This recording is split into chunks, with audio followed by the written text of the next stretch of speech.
So hey guys, here we are back with step 3.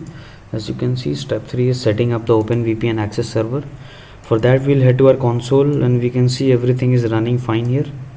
So before switching to mobile hotspot, I have mentioned here that hotspot will be necessary because SSH is blocked at our campus. So for that we'll first download 2 applications on the LAN connection itself because it is fast. We'll download Putty and then we'll download Winscp. Okay, I have downloaded Putty before, but I haven't downloaded Winscp yet, so I'll download it again. Yeah. So it's downloaded and then you can install it. Install for all users, typical commander. Yeah, it's just basic settings which you can do that. Okay, no, I don't want started page. I don't want to launch Winscp yet. Okay, done. So the setup is done. Make sure to install both the things, and now we will switch over to mobile hotspot. Okay, so just a minute. Yeah, so I'm back with my hotspot on and I'm connected to it. So now I have saved my file which was downloaded. Okay, this is another file. I'll go to downloads.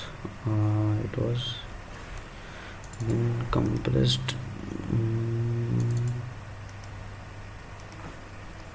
Yeah, it was under downloads. Yeah, this OpenVPN Dot Pam File. So I placed it in my documents and AWS folder. Okay, so as you can see, this is a Dot Pam file, PEM. Okay, and now many of you may have received a PPK file. So there are 2 different steps. I'll first show you how to convert .pem file into a .ppk file because Putty uses PPK to authenticate. So we will go to Putty gen. Do this only if you have a PEM file. So we will open load and then we will go to the PEM file. We'll change from PPK to all files. Okay, now we select our PEM file and click OK. We just click OK and then we will save the private key. Okay, are you sure you want to save this key? Yes, I'm sure. I will name it as OpenVPN 2. Okay, so I have saved it. I can verify. Yeah. As you can see, I have a PPK file now. If you have PPK file, you can proceed directly. No need to go to generating that. Now I will open Putty. Now the username will be Ubuntu and then it will be the IP which I had told you to copy earlier. So this is my IP. Don't worry, I'll be removing my instance, so there is no need for me to fear about exposing my public IP address. Okay, so then after entering the details, I go to SSH, click the plus icon and go to auth. Now here I will browse my PPK key. Then I'll click open. As you can see, it shows a pop-up box. We'll accept and then yeah, it has connected. So the first step, we will clear the screen. Now first of all, I will update my system. So for that I'll do sudo apt update.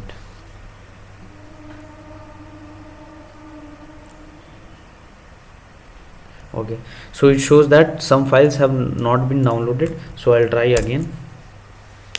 Okay, there's no issue if it can't reach. Okay, now we will upgrade our system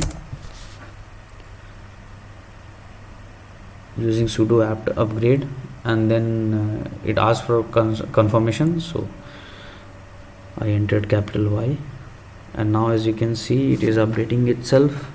This part is very much boring. It feels like a hacker. Okay, but still it's boring. And as you can see, it's updating. As soon as it completes, we will reboot the system and then we will log in again. Okay, so I'm skipping this part. Yeah, so it's almost done. It is just generating the EFI files which is required to boot the system. Yeah, it's almost done. So now we'll clear the screen again and we will do sudo reboot. As you can see, the network has been closed because we have forced it to reboot itself, and now we will wait for a few seconds or maybe a minute. We'll wait for a minute. Yeah, so we will again start putty. We'll type ubuntu at the IP address, then we'll go to SSH auth. We will browse the private key. We'll open it. In Windows it is too boring, in Linux it is really easy. So we'll clear the screen. Now let me show you a blog post. So as you see my blog, I mentioned here the further 2 steps are derived from a blog. This is a blog by my senior, so I'll go to the blog, and in step 3 I'll go to option 1. Okay, this worked for me, so I'm using it. I'll copy its link and I will go to my SSH console. I'll type git clone and I'll paste the link. Okay, so I can't paste my link in putty, so I'll just directly type it. It's no big deal. github.com/ install. Yeah, so it's cloning. We'll clear the screen again. We'll type ls to view the folder. To go into that directory we will use cd. Okay, now we will type again ls to view the files. As you can see, we have a script here and we will run that using sudo. Just do this.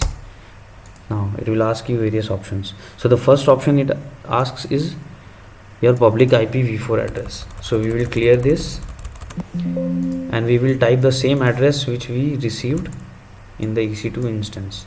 That is for me 65.0.46.217. Okay, do you want IPv6? It's already by default N, so we press enter. Now port choice, we will clear 1 and we will type 2 because we want a custom port. Now instead of 1194 we want 443, which we had opened earlier. And for protocol we will use TCP because UDP is blocked. And for DNS I use Google DNS, that is option number 9.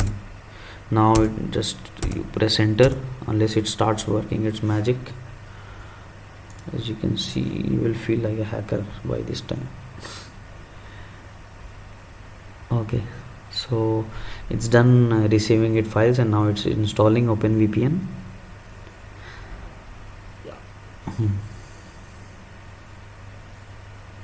Okay, so it's almost done. Now it's asking us to enter the client name. So first we will generate a configuration for a laptop.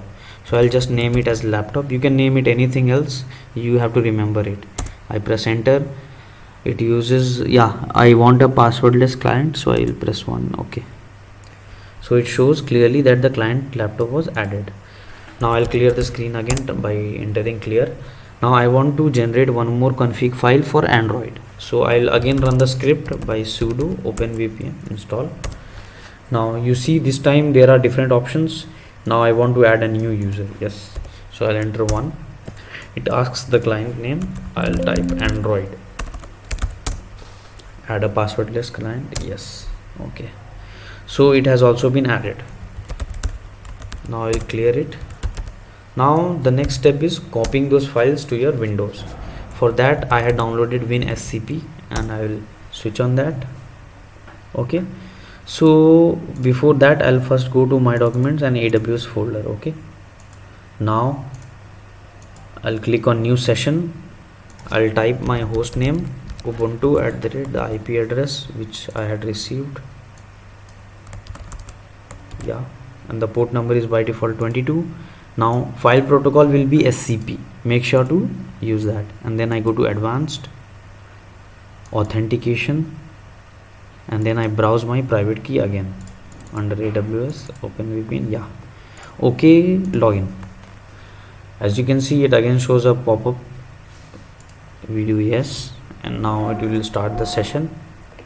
This part is really easy. Now as you can see, I have 2 OVPN files. These are the configuration files which OpenVPN will use. I will download them. Download.